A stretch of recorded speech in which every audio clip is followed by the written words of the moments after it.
is the Pilots Podcast with Kyle Hartley.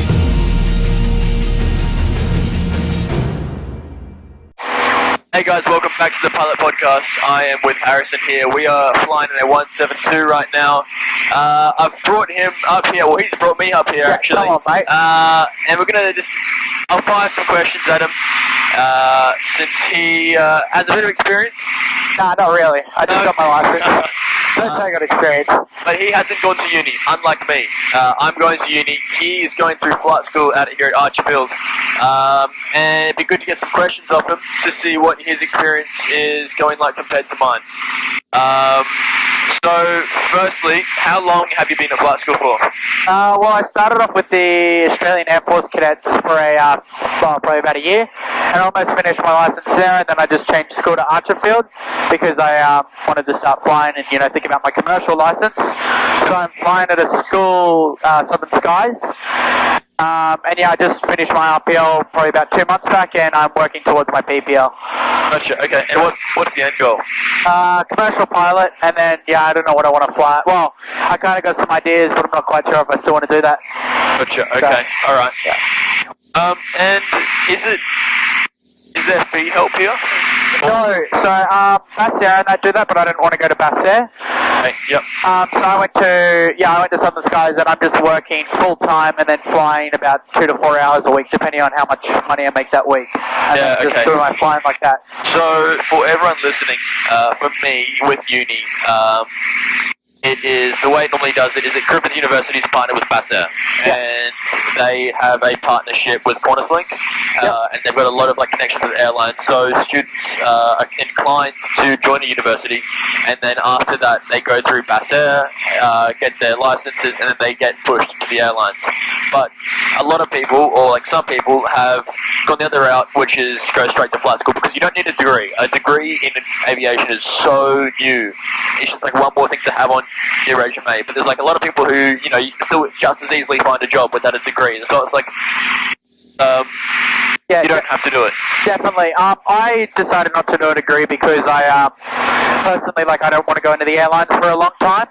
So I decided, instead I would just get my pilot's license. So once you get a private pilot's license, which lets you fly anywhere in Australia with, I believe, a 5.2 ton aircraft or 5.5, one of the two. Don't quote me on it. Then you can start finding a job. So you can move out to a property, fly out there for a year. They'll help you finish your pilot's license, building up hours. They'll give you endorsements on different aircraft, etc., etc. And then you can move into the airlines. But I just didn't want to become part of that airline stuff just yet. So that was my big reason for going to do my license, my private pilot's license, then try and find a job, and then go back and finish my commercial.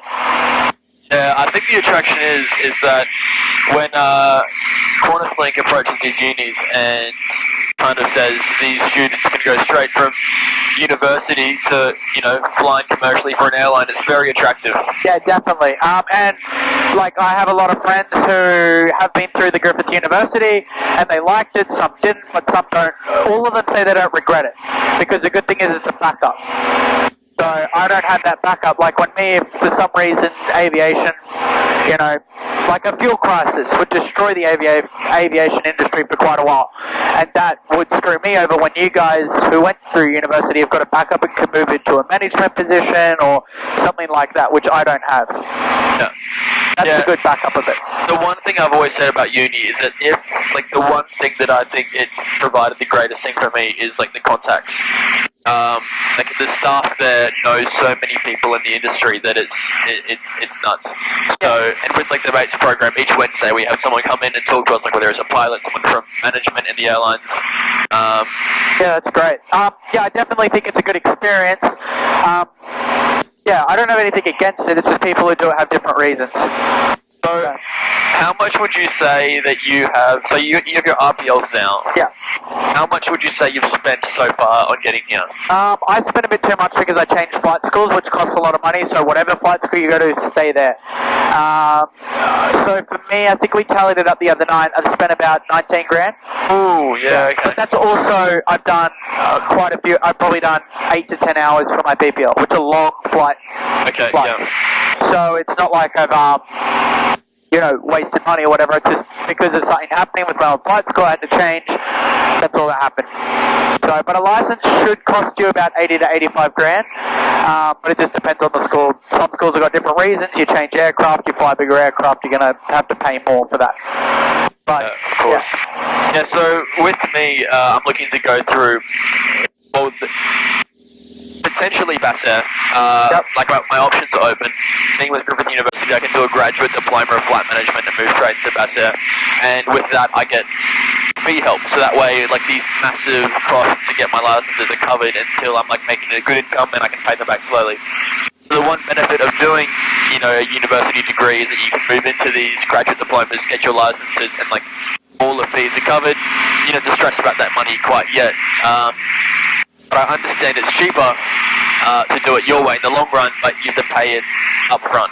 Yeah, definitely. Side note, there's balloons out there. How cool is that? See them out there over on the mountains? Are there? Yeah, can you see them? Oh my god, yeah, that's wonderful. Yeah, alright, well, we'll go back to the interview. I just wanted to point out that. How high do you reckon they are? Well, what are we at? So they're probably at 2,500 with us. Okay. Back to the interview. You're asking why not to do Bassair or whatever? Oh yeah, I was just saying that, the one benefit about going with Bassair is that the fees are covered. Yeah, definitely. So I didn't want the vet fee help. I think the best way is it's pilot dependent and money dependent. If you want to go into the airlines, do your Bassair and go that. I personally believe, and this is a personal thing, I don't have anything against anyone because everyone teaches a different way, they have reasons for what they do.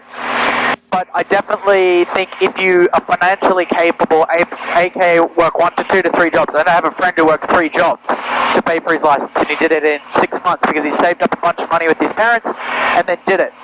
But if you don't have that motivation to work and do that, first of all, I don't know if aviation's a career for you because it's very study and orientative, but it depends, you know what I mean? If you want to go into commercial, go do your Bassair.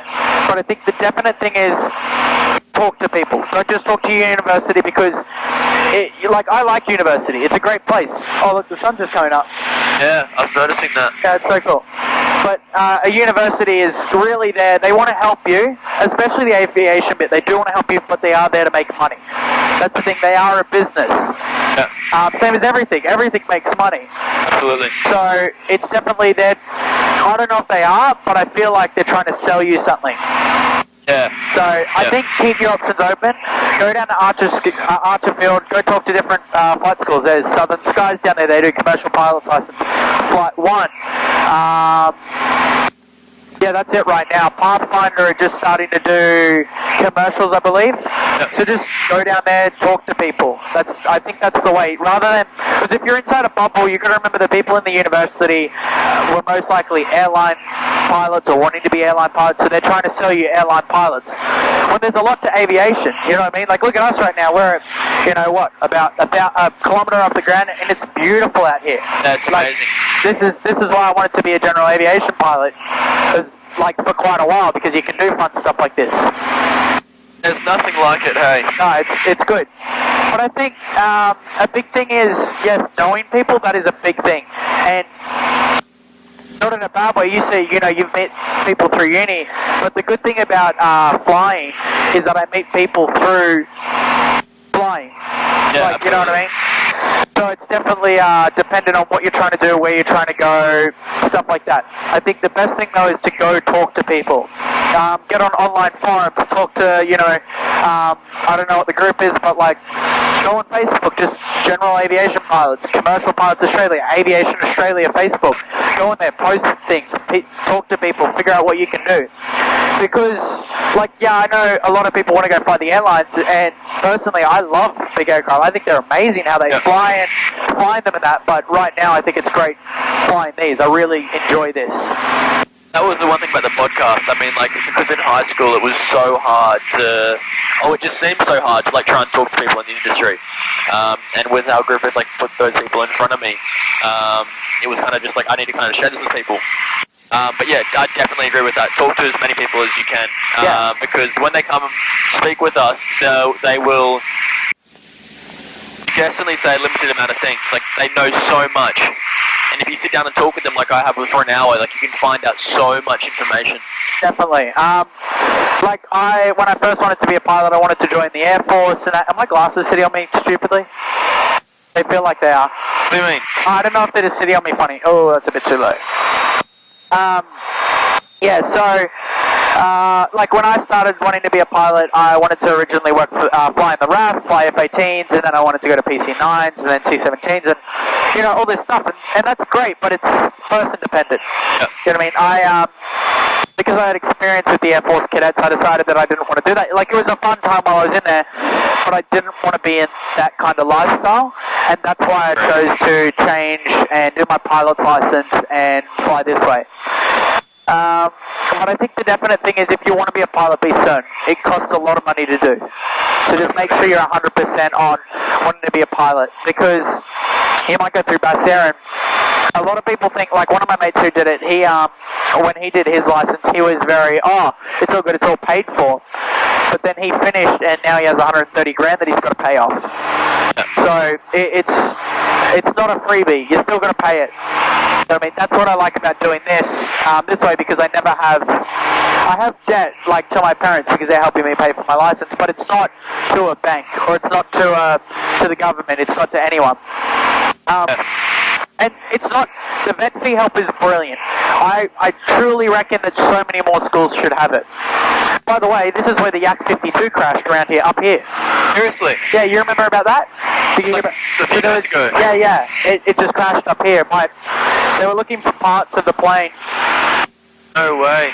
So for everyone that doesn't know, a yak went down a few days ago just off, Stradbroke Island? South of Stradbroke Island, just at the tip where the north and south meet coming through, so I'm just going to go see. Because I think they cleaned up all the parts out of the plane, but there still might be some parts there, so we might be able to see parts of the Yak 52.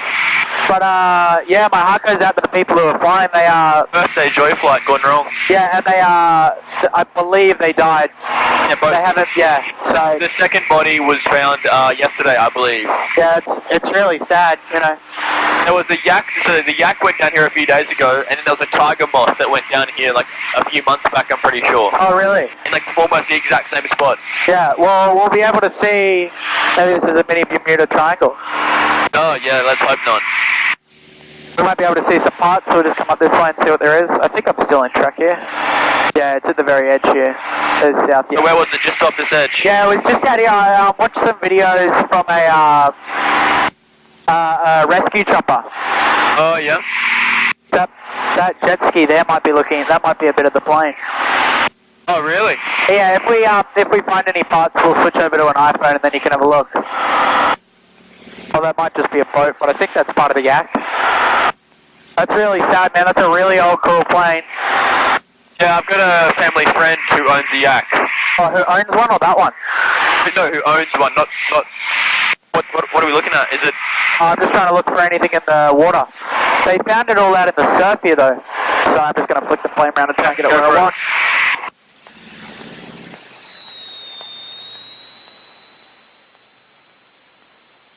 Can't see anything? I think they cleaned up most of the parts. This is a bit that I feel like a lot of people miss out when they go into the airlines. You know what I mean? We're like, this is all legal what we're doing, but we're flicking the plane around, we're having a bit of fun while keeping safe. When a lot of people go into the airlines and they miss this, so like, for instance, that yak and that is owned by big commercial pilots who have the money to afford it. Yeah. But a lot of them forget how to fly. So that's why a lot of them get into aerobatics and stuff like that. So beautiful. Yeah, the water's like beautiful down. Look at that. It's like greeny blue. It's absolutely amazing. We'll just track up Stradbroke here for a little bit. Yeah, sure. I'm going to be up for half an hour. Beach driving going undone now? Yeah, there's a lot of forward driving because we're allowed down to 4. Yeah, there you go. Dude's fishing. We're allowed down to 500 here, but we'll just keep a little bit higher. If the camera wasn't there, we'd go lower, but it's just kind of unsafe. So if we had an engine failure, less time to react. Yeah. Alright, so I have nothing against the airlines, it's more just, I want to do it in 20 years from now. right? And I'm more want to get into the airline. Yes, I'm interested in flying these big aircraft, but I'm also really interested in, and I think this is the wrong way to look at it, but I wouldn't mind making some money, like a lot more money, because in general aviation, to be honest, you don't make much money, unless you go into private chartering and stuff like that. Otherwise, you're just doing it for a love of flying. Yeah. But in, oh jeez, that sounds bright. I don't feel like putting on my sunnies. But in, where was I going? Saying about making money in general aviation. Oh yeah. So I would like to move into the airlines and then make some money to pay for me to retire earlier, like buy a plane, you know what I mean? Yeah, fly around Australia, do something like that. So that's probably my biggest reason for wanting to be an airline pilot. Also, I like the planes. That's not my biggest reason, the money, but it is a factor. Yep. So that's quite important, I believe. Yeah. But don't do it for the money. Do not be a pilot for the money. You'll absolutely hate it. Yeah. There's way too much work involved to be doing just for the money. Yeah. There's a lot easier ways to make money. Yeah. It's pretty insane because general aviation is like, you know, not quite has quite low pay, but then you move into commercial and it just like skyrockets. Yeah, definitely. Sorry, the engine's just running a little bit rough. I think it's just because we're climbing. I just want to make sure. Okay. So sad how the yak went down right there. Yeah. If you guys don't know what a yak is, type it up right now. But it's like, then out of the Gold Coast, they do these really awesome aerobatic flights. So if you ever want to go fly and you got a couple $100 lying around, go have some fun. I feel like the number one suggestion for people who are like, if you're in aviation, like just come out for a flight. Like just do like a joy flight and just test it. They go for half an hour, and you have a lot of fun. Like they give you the controls, you get to, you know, cruise around. I think it's the best way to really come feel if you like it. And let's say, if you like aviation and you're doing a uni course and like you come out flying and you decide that you actually don't like flying, move into a management role, work with aircraft, you know what I mean? Yeah. That's what the great thing about doing a university course is. Yeah, absolutely. So when if you know, shit hits the fan, I've got to then go to university, try and figure out a course to study, work from that. See, I mean, even though a joy flight could set you back like what, $200, $300? Yeah, they're not that bad. Go on a Red Balloon and have a look. So I remember we bought one for my brother. I think it was $150, $190. So they're worth it though. It's better than 80 grand. Yeah, exactly. You might be iffy to spend it, but when you're looking at a potential $80,000 to like $130,000, it's just like consider it an investment because you're better off knowing if you like it now instead of spending all that money than being like, oh, you know what? Yeah, 100%. You're completely correct. So, yeah. Gold Coast out there. Yeah. Pretty beautiful. So what's the plan now? We're going to head out this way and then... well, there's a little airfield just somewhere near here. I'm just going to try and find that. I think that's it right there. Yeah, it's Heckfield. We'll just go fly that and you can have a little look. Where are we at? 2000. I'm just going to shoot up to 2000, then we're out of there. Circuit height. So they're on a different frequency. They're like 1. I don't know what Heckfield is. They see just 119. So we don't want to mess with them. Fair enough.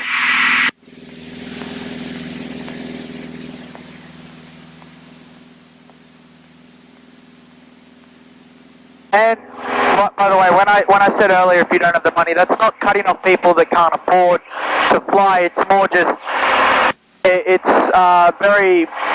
motivationally killing to find a job full time and do it. Like you really got to stay motivated to fly, and that's what me and my friends right now are working towards our PPL, and we're finding it really challenging to stay motivated to keep flying and doing it, and that's our biggest problem. Like, no, to do the study for the PPL. The flying we're enjoying, it's the study. So, when I said earlier, just to clarify, that wasn't me cutting off people from aviation. If you don't have money, you can't do it. I don't have money. I'm working to pay for my license. My mum's helping, my dad's helping. You know, everyone's chipping in to try and get me my license. That's the one thing about uni as well. See, before I went to uni, I thought we'd like come out to the airfield sometimes and like have a fly, I was completely wrong. Like, uni is you in lecture theatres just studying. So that's why, like, this flight exactly helps me so much, because it kind of reminds me, hey, you know, I'm actually going to be flying a plane, it's not just sitting behind a desk. So I'd understand that completely. It's hard when you're just doing textbooks and studying and stuff. You need to be up here to keep that motivation alive, because 100%. there's so much study involved, and I haven't even like reached this stage. But I mean, even in uni, it's just Yeah, like right now I'm working through my theory, so I've cut off my flying. So I've just said to myself to stay motivated, I'm cutting off my PPL flying until I finish my theory. So that's why I come out just once a week for an hour, have a squirt around, just, you know, have a bit of fun like this, practice some stuff that I don't get to do in PPL, like steep turns, engine failures, stuff like pretend engine, like what are they called? Yeah, just emergencies, practice all my emergencies. But when you're doing PPL, you get to practice them, but they're not near the end of, they're more near the end of your license, which is very hard. Well, that's a wrap, guys. yeah. Well, thank you for having me. Much appreciated. Thank you for bringing me out here. All good. If you ever want to do it, just tell me again. Yeah, for sure. So thank you guys for listening. If you're still here watching, whatever you're doing, Appreciate it. yeah, we'll catch you guys next time. See you guys.